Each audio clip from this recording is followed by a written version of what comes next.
한 분 이천 교수님을 모시겠습니다. 자, 실감 있는 점점 더 지금 머리가 번쩍번쩍 서는 사건들입니다. 이천 교수님은 국정원에서 27년 계셨죠? 네. 그런데 대한민국에 돌아가는 상황을 27년 동안 연구하셨죠? 네. 국정원은 뭐하는 부서입니까? 국정원은 대한민국의 체제를 수호하는 기관입니다.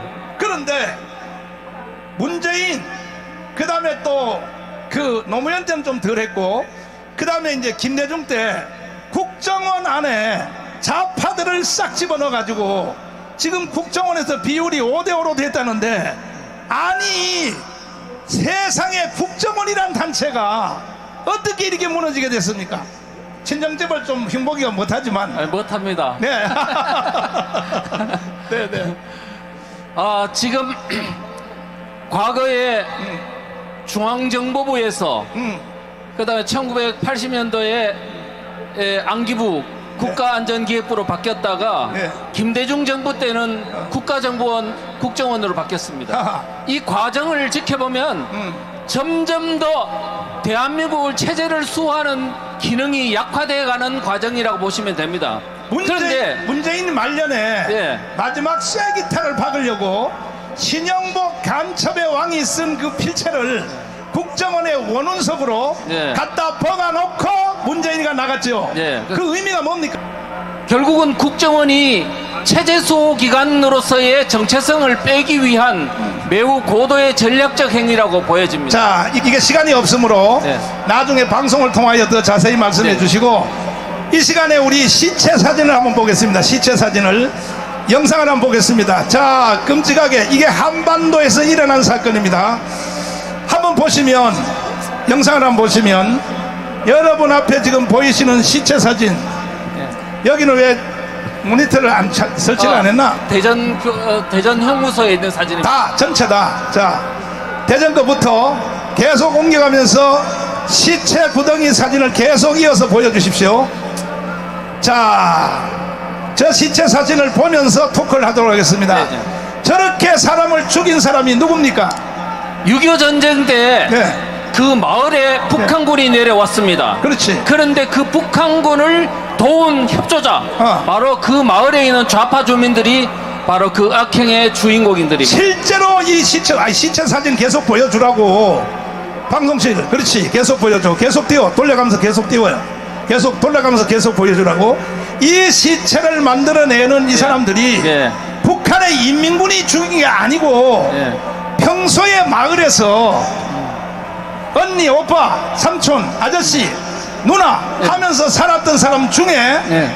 같은 마을 사람이, 그걸 속칭 말해서 좌익이라고 하죠. 좌익. 예, 자, 근데 보통 때는 그게 좌익 우익이 표시가 안 나다가 예. 6.25가 딱 일어나니까, 북한군이 내려오니까 북한군이 내려오니까 바로 돌변해가지고 같은 마을 안에 사는 좌익이 우파 국민들을 죽인 사진이 바로 이 시체 사진 맞죠? 주로 그렇습니다. 맞나요? 네, 그렇습니다. 자, 그러면 우리가 왜 70년이 지난 이후에 이런 시체 사진을 왜 보여주느냐? 이런 일이 대한민국에 다시 또 돌아오고 있다는 거 아닙니까? 맞습니다. 지금 그때에 45년부터 48년까지 조직했던 마을 공동체, 예. 박헌영의 조선인민위원회, 거기에 인민위원회라고, 그렇죠. 예, 그것이 마을 읍면동 단위별로 인민위원회가 구성됐죠. 그 사람들이 저 사건을 일으킨 거죠. 그렇죠. 결국 그런데 그와 같은 똑같은 일이 대한민국에서 다시 이루어지고 있다. 예, 지금 한말에서 주민자치회, 예, 주민자치회. 지금 동사무소마다 조직하는 주민자치회가 예. 바로 조선인민위원회가 같은 성격으로 조직되고 있다. 그렇습니다. 이렇게 보시는 겁니까? 예, 맞습니다. 확실합니까? 왜냐하면은 네. 지금 현재 과거의 인민위원회의 본질이 뭐냐 하면 그 동네에 있는 좌파 주민들에게 절대적 권력을 줌으로 인해 가지고 우파 주민들을 박해하도록 했다는 게 본질이 있습니다. 아하. 그런데 지금 현재 마을에서 만들고 있는 1200개의 조례로 만든 주민자치의 본질이 똑같습니다. 아하. 결국 그 마을에 있는 좌파 마을 활동가들에게 절대적 권력을 주고 그 주민들을 통제 억압할 수 있도록 장치해 놓은 것이 바로 주민자치회다. 문재인이가 그 작업까지 완성해놓고 대통령이 물러났죠. 했죠. 그러면 그 좌파 마을을 완전히 간첩 마을로 만들기 위해서 예. 지도자를 만들기 위해서 여기 마포에 있는 성산마을, 성미산 마을. 성미산 마을 예. 거기서 생산해서 이 사람들이 지금 동네에 있는 마을로, 지방 마을로 계속 침투되고 있죠. 그렇습니다. 자, 그것을 속칭 말하는 공동체 마을, 마을 공동체, 또 주민자치회, 주민자치회, 이름도 여러 가지 마을 있지만, 교육 공동체, 예. 마을 경제 공동체, 예. 자치경찰제. 그러면 이와 같은 형태입니다. 다시 한번 김정은이가 네. 미사일을 서울에 쏘면 그걸 기점으로 하여 지금 만국에 있는, 한국에 있는 모든 마을에서 예. 조금 전에 시체 사진 본 사건, 예. 이런 일이 다시 우리 앞에 다가오고 있는 게 맞습니까? 맞습니다. 충분히 그럴 수 있습니다. 충분히 그럴 수 있다. 사실은 왜냐하면은 여러분들이 지금 모르고 계시지만 주민자치회에 장악하고 있는 좌파 마을 활동가들과 그 밑을 백업해주는 좌파 주민들이 합세해가지고 지금 마을을 장악하고 있거든요. 그래 되면 이들이 해야 되는 하는 일은 뭐냐 하면 앞으로 주민들을 완전히 우군화시켜가지고 앞으로 총선, 대선 모든 선거 때마다 좌파 세력, 나라를 만들기 위해서 정권을 장악하는데 본질이 있습니다. 그리고 네. 그다음에 북한에서 예를 들면 남침을 해온다든가 할 때 네. 바로 그게 동조 반응을 일으키도록 국민들을 완전히 무력화시키도록 하기 위한 어떤 기관이라고 이렇게 봐야 됩니다. 문제는 이와 같은 사건이 네. 우파 대통령인 이명박 때부터 시작이 됐다고 하는 그 비참함입니다. 그때 맞습니까? 이명박 대통령이 바로 정권 말기 2012년도 12월 달에요. 뭐를 통과시켜줬냐면 협동조합 기본법을 통과시켜줬습니다. 그렇지. 좌파들이 그렇게 간절히 원했던 협동조합을 기본법을 만들어 줌으로 인해서 네. 좌파들은 앞으로 100년 내에 가장 위대한 대통령으로 남을 사람이 바로 이명박이라고 이야기했습니다. 하하. 협동조합 기본법을 통과시켰기 때문입니다. 좌파들이 그런 말을 했어요? 예, 했습니다. 근데 지금 이명박 어디가 있나요? 교도소에 가 있죠. 하하. 결국 그 후에 박근혜 대통령도 탄핵당한 거죠? 예, 박근혜 대통령. 그다음에 결국은 네. 박근혜 대통령도요. 네. 2013년도에 주민자치회를 시범 실시할 수 있는 조항을 넣은 게 박근혜 대통령입니다. 그러니까 우리 우파 대통령들은 개념도 없는 사람들. 개념 없습니다. 이래서 오늘날 대한민국이 이렇게 됐고 본인들도 비참하게 되어서 맞습니다. 그분들이 다 깜빵을 가게 됐지 않습니까?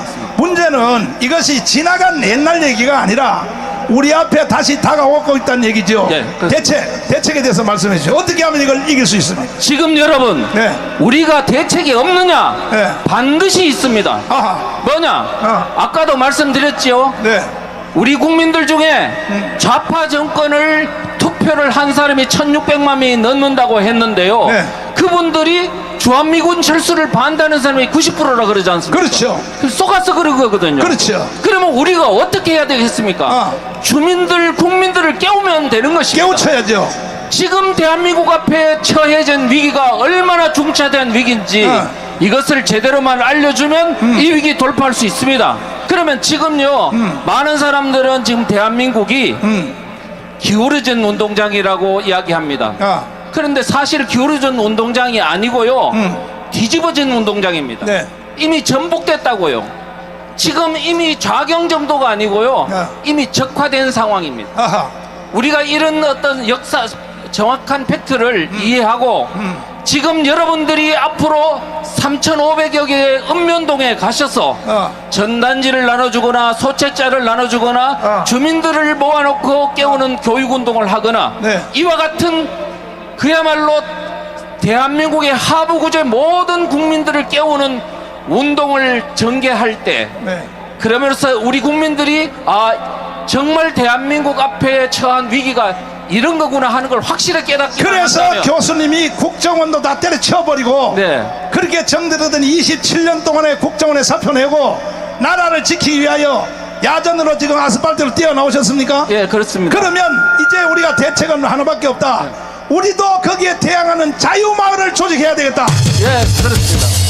여러분 동의하십니까? 자유마을 조직에 여러분 앞장서기를 동의하시면 두 손 들고 만세. 만약에 우리가 마을로 대항하지 아니하면 앞으로 대한민국은 희망이 있나 없나요? 없습니다. 왜냐하면은 지금 여러분들 지금으로부터 3년 전에 2019년도 10월 달에 광화문에 모여서 나라 걱정 위해서 태극기 흔드셨죠. 그렇지. 지금 그때는 정권을 잡지 못했기 때문에 그렇지. 이제 걱정하는 마음으로 나오신 겁니다. 맞아요. 그런데 지금 3년 뒤에 오늘 모이신 것은 네.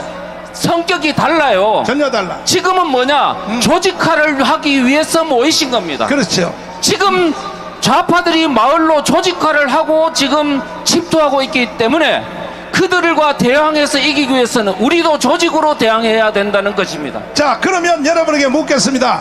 우리도 1천만을 조직하여 자유마을로 대항하기를 동의하시는 두 손 들고 만세.